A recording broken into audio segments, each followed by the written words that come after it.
আসসালামু আলাইকুম রহমতুল্লাহ। কেমন আছো তোমরা? আশা করি তোমরা সকলেই ভালো আছো। কিছু সম্পূর্ণ করেছে বলে মনে করা অর্থে আমরা এই স্ট্রাকচারটি ব্যবহার করব। আর এই স্ট্রাকচারটি ব্যবহার করে তোমরা অনেক বাক্য তৈরি করতে পারবে। এ হচ্ছে structure. Hannan is supposed to have done the work. Hannan কাজটি করেছে বলে মনে করা হয়। কি বললাম আমি? হান্নান কাজটি করেছে বলে মনে করা।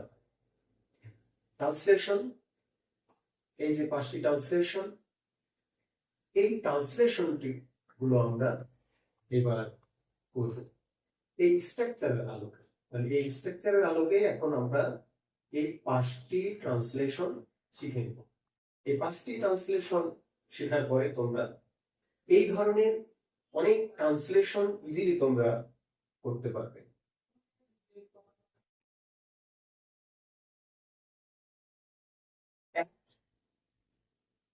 সে দরজাটি খুলেছে বলে মনে করা হয়।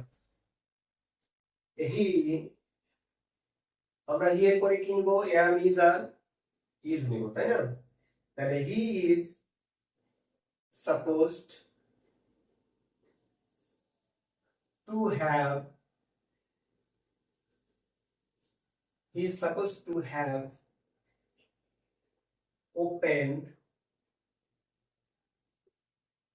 The door.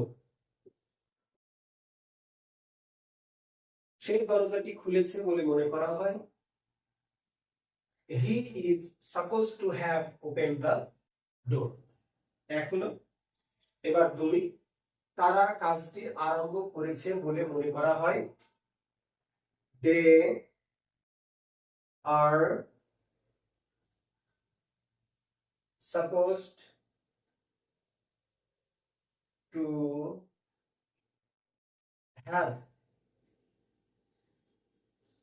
started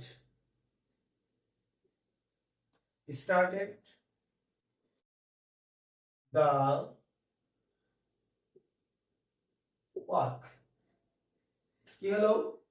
তারা কাজটি আরম্ভ করেছে বলে মনে করা হয়। They are supposed to have started the work।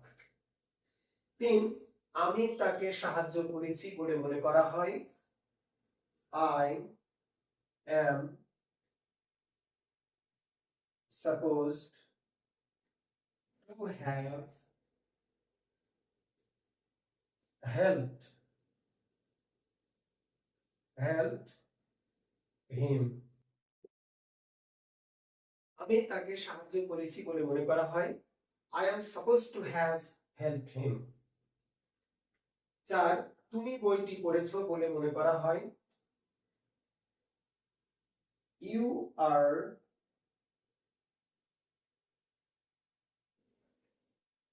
supposed to have read the book। তুমি বইটি পড়েছো বলে মনে করা হয়। You are supposed to have read the book। 5, Hafiza চিঠিটি লিখেছে বলে মনে করা হয়। Hafiza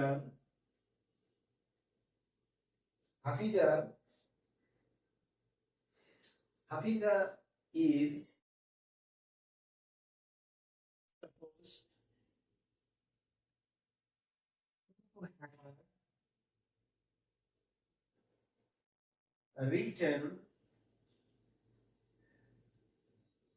written the letter। Hafiza চিঠিটি লিখেছে বলে মনে করা হয়। Hafiza is supposed to have written the letter। তাহলে স্ট্রাকচারটা তোমরা ইতিমধ্যে দেখেছো এবং এক্সাম্পলটিও তোমরা দেখেছো।